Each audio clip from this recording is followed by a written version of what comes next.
रोमहर्षण जी उन्होंने उनको प्रणाम किया नहीं, क्योंकि व्यासाय विष्णु रूपाय। बलराम जी ने अपना अपमान समझा, इसमें अपने कमंडल से जल लेकर के ऐसे सींचा तो वो रोमहर्षण जी समाप्त हो गए। ऋषियों ने कहा महाराज आप तो भगवत स्वरूप हैं, साक्षात भगवान हैं, और हमारा तो जीवन कथा मात्र ही जीवना, हमारा तो जीवन ही कथा था, भोजन ही कथा था। एक कथा भोजन है, ध्यान रखना। हमको भोजन करना पड़ता है, जल पीना पड़ता है, फल लेना पड़ता है, दूध लेना पड़ता है। ये सारी सामग्रियां हमारी आत्मा नहीं लेती है, शरीर लेता है। आत्मा का भोजन क्या है? बोले आत्मा का भोजन है कथा। आत्मा तृप्त हो रही है हमारी, कीर्तन, भजन, सत्संग, ये भोजन आत्मा का है, क्योंकि वो सूक्ष्म रूप में हमारे अंदर बैठी है, ईश्वरीय अंश है। वो जल फल भोजन नहीं ग्रहण करती है। उसका भोजन क्या है? बोले कथा। कथा मात्र ही जीवना। तो ऋषियों ने कहा कि महाराज हमारा तो जीवन ही कथा है, और अब ये हमें कथा कौन सुनाएगा?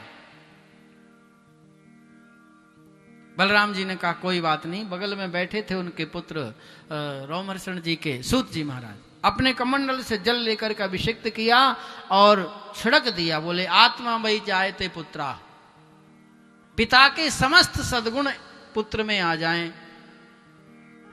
और सूत जी महाराज व्यास आसन पर बैठ गए, और सौनकादिक ऋषियों ने प्रश्न किया कि महाराज अज्ञानध्वांत विध्वंस कोटि सूरज समप्रभा सूताख्या ही कथा सारम मम कर्ण रसायनम। भगवान हमारे अज्ञान को नष्ट करने में आपका ज्ञान करोड़ों सूर्यों के समान है। एक बार तो सूत जी थोड़े संकुचित हुए, मैं तो बहुत छोटा हूं, ये तो बड़े बड़े महात्मा बैठे हैं यहाँ, ज्ञानी हैं, कोई दिव्य आत्मा है, कोई अमलात्मा है, कोई योगी है, कोई तपस्वी हैं, भजनानंदी हैं, मैं कैसे इनके सामने कथा सुनाऊं? बोले महाराज कोई धन में बड़ा होता है, कोई बल में बड़ा होता है।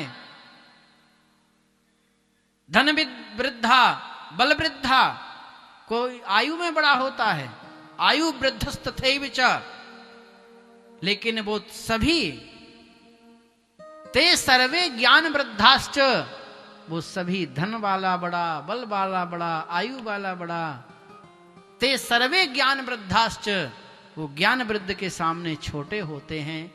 आपका जो ज्ञान है वो करोड़ों सूर्यों के समान है, और हमारा अज्ञान जो है उसको नष्ट करने में आपके ज्ञान की परिपूर्ण क्षमता है।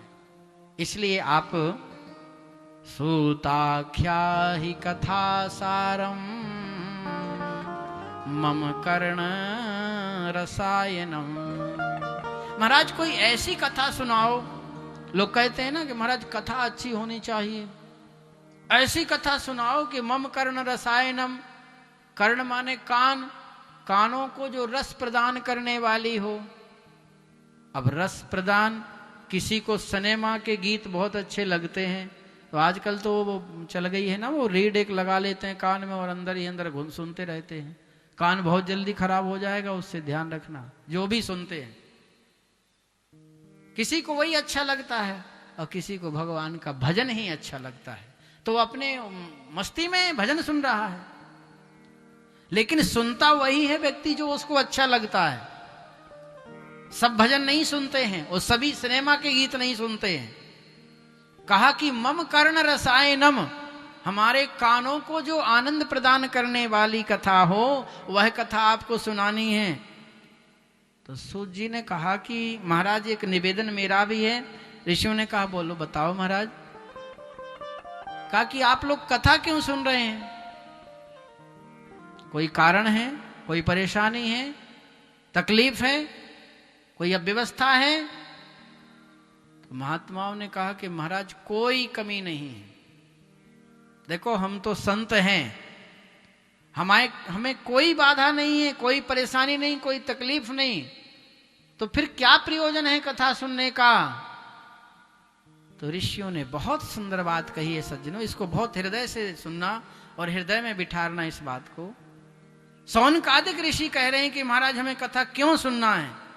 हम लोग तो कथा सुनते हैं, चलो महाराज मेरा ये काम हो जाए तो मैं भी एक भागवत करा दूंगा, मेरे बेटे का विवाह हो जाए, बेटे की सर्विस लग जाए, फैक्ट्री बढ़ जाए, काम बढ़ जाए मेरा, आगे फैक्ट्री चलने लगे, बंद पड़ गई फैक्ट्री, मैं भी कथा करा लूंगा।